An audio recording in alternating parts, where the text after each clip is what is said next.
Hey, welcome to Worship Leader Hangout, where we talk about the many aspects of leading worship and leading a worship team. And today we're going to be talking about a specific question: how to get your band members to show up for rehearsal.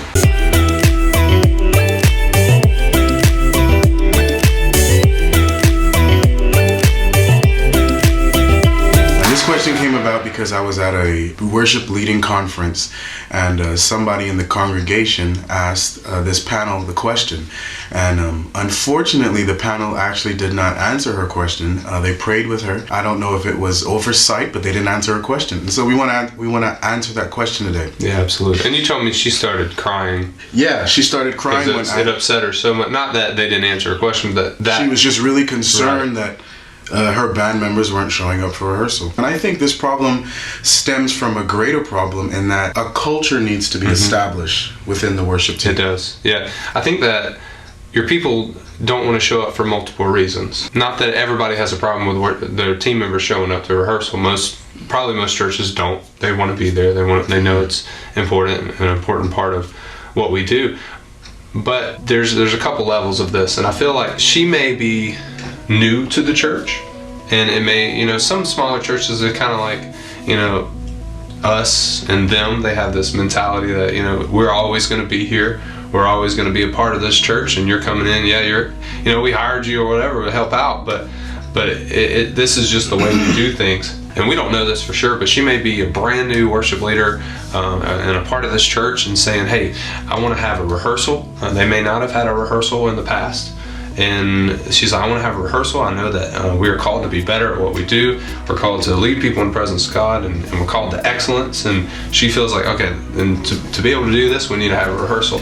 And they may be looking at her like, well, we've never had a rehearsal in the past. Yeah, that was the established culture. Yeah, they just never had rehearsal. And so they may be like, I don't really want to be there, and they're just deciding not to be there because she hasn't made it known. This is who we are.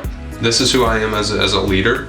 This is who we are as a church, and to be better at what we do, to be better at the music, to be better at leading people into the presence of God and doing it with excellence, we need to have rehearsal. Yeah, so you're saying the new culture this is what this culture is now going to be doing. Yeah.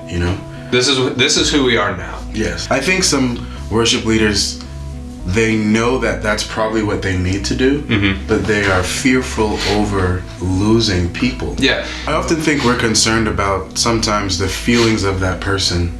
Yeah, absolutely. To approach them and say, hey, listen, you haven't been showing up for rehearsal, and you're not prepared when you come on Sunday mornings. I think it's time that you step down from the team, or I think that it's time that you may take a little break and figure out this. I think we're just afraid to have that conversation.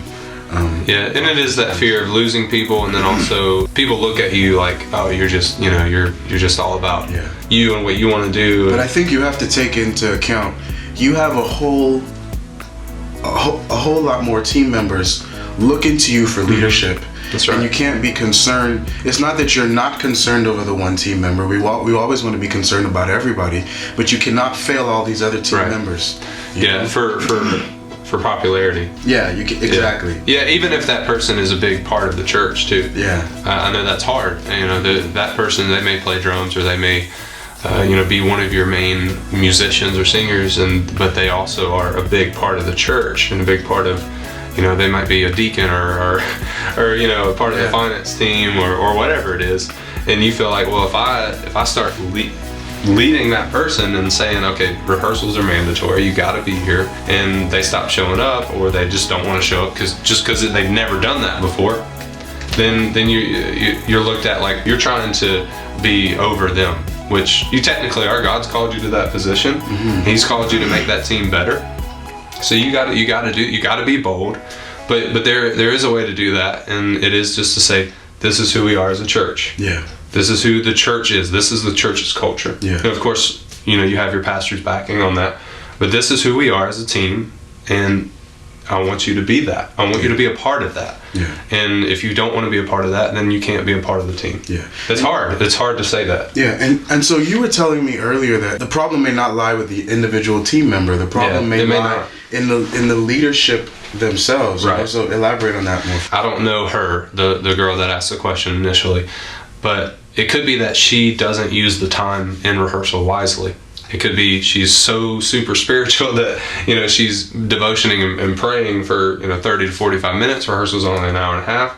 And they don't have a lot of time to rehearse. And the people that want to be a part of the worship team are like, I want more time to rehearse. And that's very kind of out there, but it could happen. Yeah. Another thing is they don't use the time wisely because they're not prepared. As worship leaders, we have to be 100% prepared for rehearsal, know what we want out of our team, know the sound that we want. And if we come in and, first of all, if you don't have songs picked out, my goodness, that's, like, I couldn't even imagine that nowadays. Yeah. But you don't have songs picked out, you're like, hey, what songs y'all want to do? Like, that's crazy. Yeah, and I actually know stories of that where, you know, there are team members that said they would show up to rehearsal and the leader did not know the songs that they wanted to sing on Sunday morning. If you're not prepared as a worship leader, they kind of stop. So, well, rehearsal doesn't matter anyway. Yeah, I feel like it's a waste of time. It's a waste of time, and I would rather be at home with my family. Yeah. And so you have to look at yourself and say, okay, is this something I'm doing? Also, you have to look at yourself and say, well, maybe it's not the way I run rehearsal. Maybe it's the way I treat my team members during rehearsal. Yeah. So if they are messing up in certain parts, and I'm constantly frustrated and mad. You know, we've all been there. There have been times where we've been frustrated and say, you know, you need to know this, you need to know your part. But if you're constantly like that, maybe they may not want to show up to rehearse. I mean, first of all, if you've established the culture that they've got to be there and they're not showing up, regardless of your attitude, I mean, they're not going to be a part of the team much longer anyway. And that's a bad thing, because if it's your attitude, you can easily fix you. Mm-hmm. And if they want to be a part of the team, then you need to look at the way you're treating them, look at the way you're handling those situations, and say, okay, I'm going to change the way I handle that. I'm going to talk to them individually instead of calling them out right in front of everybody. That sort of thing can change your relationship with them, and also spending time with them outside of church and outside of what we do here at church, and getting to know them, and that establishes the trust. Yeah. And then you might get to a point where, you know, like there's a guy that is one of our drummers that him and I have hung out a little bit outside of church, and we talked about church, and we talked about his drumming skill, and you know, and he has said, I want you to be a little harder on me than you are on some other people. You know, that's interesting. I've actually had conversations with some team members, and I said, I see so much potential in you. I don't want you to think that I'm treating you differently than other people, but I see the potential, and I can't allow that potential to go to waste. Yeah, exactly. And so I've actually had conversations with a few of my team members, and I've said, listen, when I treat you differently, it's not because I dislike you anymore. It's because I see more potential in you than I see in others. Most of us, if we have a good heart, when the people that we're getting on the most, we see, it's because we see potential in them. Yeah, you know, it's kind of a weird phenomenon. But if you are suddenly doing that without establishing the relationship with that team member, then they don't understand. They just think you're just being hard just to be hard. Yeah, exactly. And they don't really see it coming from a loving place. Yeah, they just see it coming from a place of hate. Yeah, they think, I'm not good enough, and he's just griping, yelling at me. Exactly. Because I messed up on the part. Which really, your true intention could be, I see so much potential in them. So just watch. Yeah. She might need to watch the way. She may be a phenomenal musician, and just knows exactly what she wants in rehearsal, but she might just be a little too hard on them without first establishing that relationship. Yeah. So they don't want to be there. So that's the thing, is why are they not coming to rehearsal? Well, they feel like they're too hard on me. It's just going to be, a complete battle the entire time. Yeah. And they just are not showing up. So I think we should try to sum up some of what we said a little bit. Let's do it. And so it's important to establish the culture. And I think that establishing the culture will alleviate many problems in the future, because this is beyond just not showing up for rehearsal. This is a culture of, we expect you to learn music, we expect you to show up prepared, all of these things. So there's a lot of things with that. Exactly. And you can't be afraid that when you establish this culture that you're going to lose people, because that's bound to happen. You will lose people. You will. But you have to think that, am I doing this for the sake of the kingdom? And if that's the case, I'm going to keep pulling, as you were telling me earlier, I'm going to keep pulling in the right direction. Right. And then maybe it's not the individual, maybe it's them. Yeah, maybe it's the worship leader. Exactly. And they need to come prepared, and they need to be mindful if practice is efficient or not. And then they also need to mind their relationship with each individual team member. Absolutely. Yeah, those are all good things. And the thing with the culture is not saying this is the way I want it. Yeah. It's saying this is what we are as a church, as a body, and this is who we are this is our culture. Making them a part of that. Yeah. It's not I want it this way, I want it that way. It's this is who we are, and you're giving them a requirement and an expectation to be that.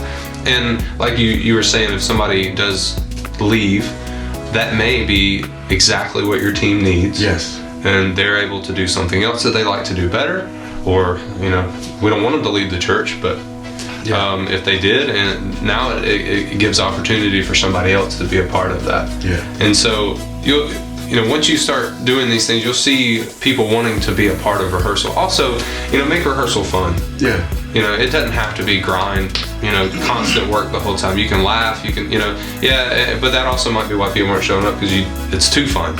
Yeah. So there's a give and take. Nothing's the getting balance. done. Yeah. So just have a good time, but get stuff done. Yeah. All right. Well, thanks so much for watching Worship Leader Hangout, and remember, great worship leaders are always winning.